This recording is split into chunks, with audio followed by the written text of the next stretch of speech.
My father took me to see The Wild Bunch when I was 13 and introduced me to Sam Peckinpah's work through his masterpiece.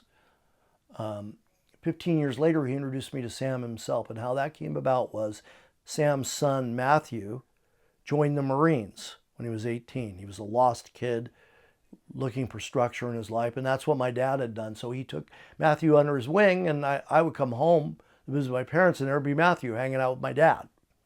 And then Sam called my father up and said, "Hey, Sarge," because my dad had been a sergeant, "my son thinks you have everything figured out." My dad said, "I don't have everything figured out, Sam, but I have my priorities straight," meaning being there for his son, which was a suspect statement. It sounds great, but my dad was both there and not there for me. And so he started talking to Sam about me. And before I know it, Peckinpah says, "I'd like to meet David."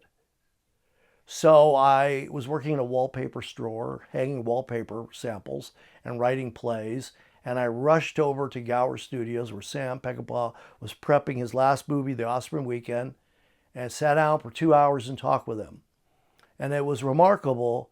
First, when I met him, what was shocking was his eyes were so sensitive and vulnerable. I was prepared for a knife-throwing maniac. And it was the sensitivity and vulnerability in his eyes shocked me, set me back. And we, for those 2 hours, we talked about plays and novels and movies. And you would have thought this is an old English professor. You know, you never would have guessed this is the so-called Picasso of violence. His favorite playwright was Tennessee Williams. And his favorite play was The Glass Menagerie. He was talking about Williams as his favorite playwright. And I said, "Which of his plays do you like the best?" He goes, "Well, things have a way of turning out so badly," which is the mother's line toward the very end of that play. And I knew immediately it was Glass Menagerie. It said, "Oh, so Glass Menagerie." And I know he liked that. That I knew, because he didn't tell me what the play was.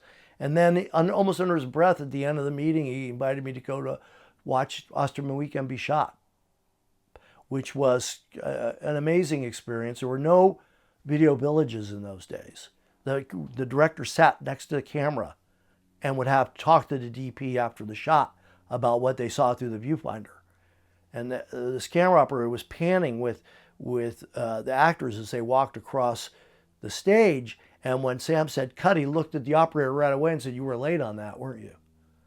Which blew me away that he knew that the guy was late, because he didn't even seem to be watching him. And there's no video playback.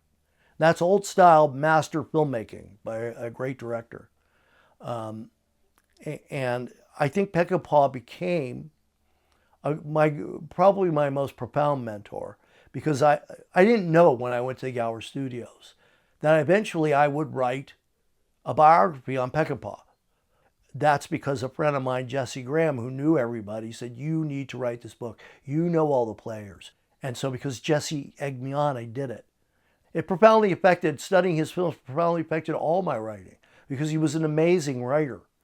The way he used recurring themes in dialogue and in description and action, very delicately woven together and intricately woven together. It's deceptive because everybody talks about Peckinpah's, Picasso of violence. His filmmaking is so visceral, and that's all true.